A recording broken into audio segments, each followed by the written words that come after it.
What's good, YouTube? It's your boy D Dames, and welcome to my first barber tutorial of 2019. Now this tutorial will be on the man bun fade, the classic, the traditional, and the popular. Now I'd say that this haircut was pretty popular back in 2017, 2018, like midway, and it's still pretty popular now, but that's when the haircut was really trending, you know? And to be honest, I filmed this video about a year ago, and I didn't upload it because I was on the fence about it. I don't think that the haircut was a good representation of my skills at the time, and I faced some unique challenges that I didn't face with this particular client with other clients, which made the haircut more difficult to finish. As you guys know, every client has a different head. Some clients may get irritated easily.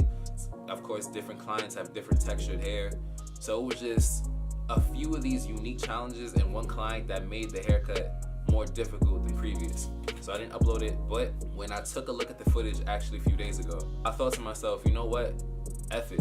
I know that I've gotten better since the haircut, and these unique challenges that I faced with this haircut could be great talking points for you new barbers or inexperienced barbers. If you guys face the same things, you know, this video may help you effectively maneuver around these challenges and create a crisp haircut if you're in these conditions. So I said, why not, you know? One thing to keep in mind is when we get to the back, I had stopped recording because I was struggling with the back. The camera was getting in the way, couldn't really focus, so I had stopped recording. So I don't have the clips of the back area. Don't worry, I didn't leave them looking crazy.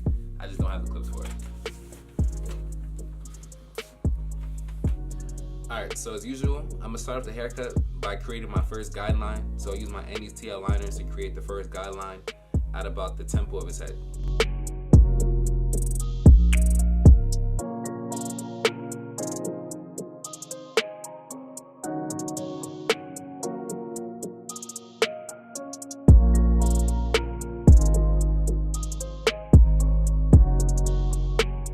Then I go on with the number 2 and I just take off the bulk on the top.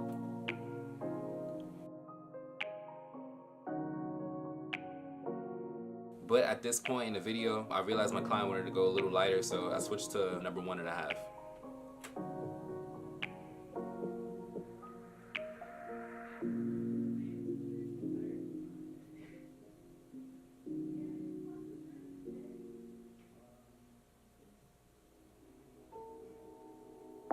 Now, I don't know if you guys can see that, but in the region where I use my first guideline, in the middle of his head, do you guys see that irritation?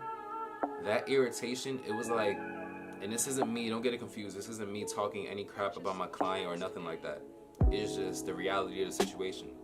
He had a lot of bumps on his head, which made it hard to fade because there was hair in between the bumps, and as you guys know, if there's hair, it leaves dark spots, so it doesn't look like certain areas of his head were blended in. So that was the first kind of impediment or challenge I had, because I didn't want to irritate those bumps more by continuously going over the clipper with them. And then I take off my guard and I go lever all the way closed, and I'm hitting the area where I created my first guideline with. Now for you new guys, I'm just doing that to eliminate that dark line that's in his head. It's pretty simple.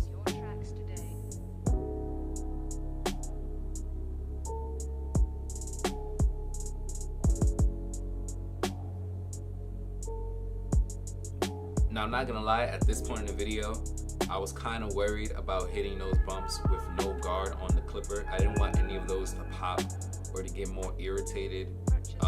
So in my head, I'm constantly thinking like, okay, how can I make this situation less problematic? It was tough. I was thinking about a lot during this haircut. And of course, as you're fading, you want to do something called trigger play. So basically you open your lever as you go up in the fade. If you don't open your lever, you're not going to create a fade, you're just going to push the guideline higher and higher. So you have to open up that lever to fade the hair. So I'm going to pause the video right here. You can see the irritation in his head. But another challenge that I dealt with was, and again, this isn't me coming at my client, it's again just the reality of the situation. There were pockets of fat on my client's head that it's not huge. It's just in this middle area right here. Because you know, he has, pause, I guess I would say like a meaty head. There's just an area of hair here that's hard to get into. Again, that's the second impediment I kind of had dealing with this haircut. And then I go on with my number one, guard all the way, lever all the way closed, and I'm just trying to hit those dark areas.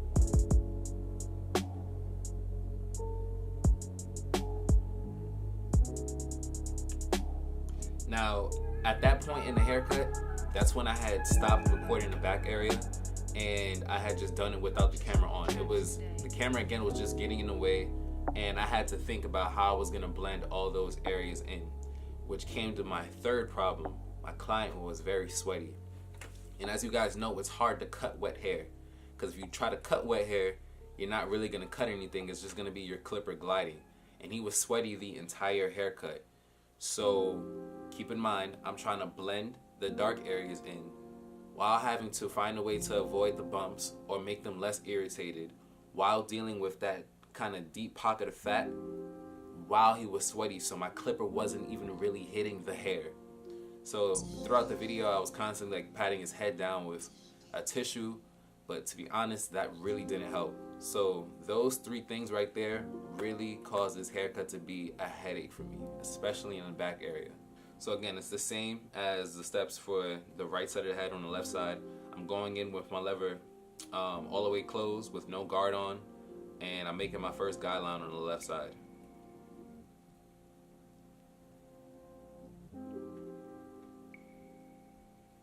Then again, you want to use trigger play. You want to open your lever incrementally as you move up the hair to fade it out.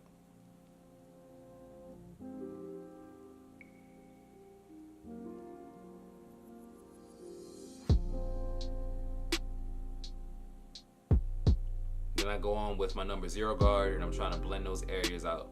Now, you can either use the number 0, or you can go no guard with the lever all the way open to blend out the dark areas. If you're a beginner or you're not as experienced, I would just go with the 0 guard. It's a safer bet because you'll be taking off less hair. But if you're experienced, you know what you're doing, obviously go no guard. It's probably gonna give you a more, probably gonna save you more time, I would say. And then I put on my, I believe that's my number 2 guard or my 1.5 guard. I'm hitting the bulk at the top.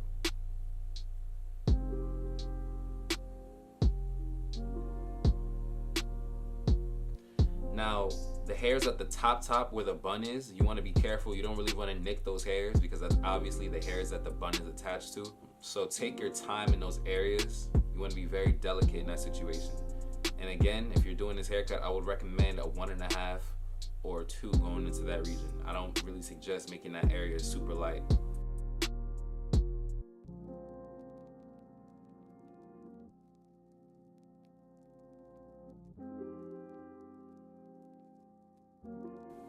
And you can even see some of the irritation on the side of his head as well. Now, at this point, I was very positive that the irritation on the back of his head was just the back of his head. I knew it had nothing to do with the clippers. But at this point, I was starting to wonder if the left side of his head was getting irritated because of the clippers. You know, they were hot. Of course, they were clean everything. But, you know, I was starting to wonder, like, is this the clippers, you know? So I was just dealing with a lot of thoughts going into this haircut. And right here, I'm basically just, you know, trying to line up the fade into his beard, which was kind of tough because, again, his face was wet from the sweat, so my liners were pretty much sliding. And that's another reason why I was iffy on uploading this video, because I know for a fact I could have done so much better on this haircut, but it's just, like I said in the beginning, I was dealing with a lot of circumstances that I wasn't necessarily used to, which kind of hindered the crispness of the haircut. And then I'm going to line up the front area, which was pretty simple. I had patted him down like for like 2 minutes before hitting the line because I wanted to be more crisp than the side. So I took my time in wiping him down, and you know, it was pretty sharp. And again, for lining up a client, unless you have to, you really don't want to push them back. You kind of just want to tap the hairs that's there and make them sharp. You don't want to dig in either because you don't want to, you know, cause any irritation or cut your client. You just want to tap and go, keep it natural, keep it straight. Don't leave your clients with a curved or just not straight line. It does not look good. I hate when I see those type of haircuts. Again, that's me trying to line up his beard area. At this point, he had started to sweat again, and I was already getting fed up, like, oh my god, this is getting ridiculous. So if it's not super sharp, that's the reason why, you know, it's pretty wet. Pause. I mean, all things considering, the haircut looks pretty good, but you know, there's some dark areas that I definitely could have blended better, a lot better. But you know, like I said, I just dealt with some unique problems. You know, I think all things considering, the haircut came out decent. Not the best, not the worst, but sometimes you gotta take the good with the bad.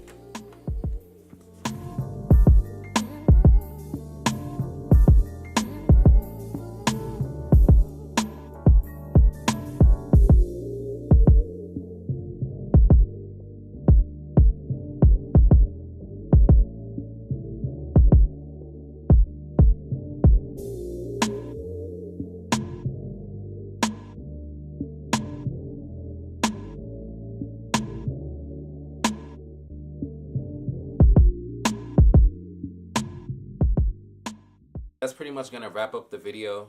None of these situations were my client's fault. You know, it's not his fault that his sweat glands produce a lot of sweat. You know, it's not his fault for the irritation. It's just the situation at hand.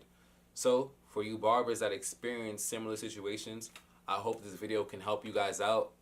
And for you more experienced barbers, if you guys watch this video, definitely let me know what I could have done better or any tips for any similar situations down in the comments. If you like the video, make sure you guys like and subscribe to my channel. If you want to keep up with what I'm doing, follow me on social media at DDames on both Twitter and Instagram.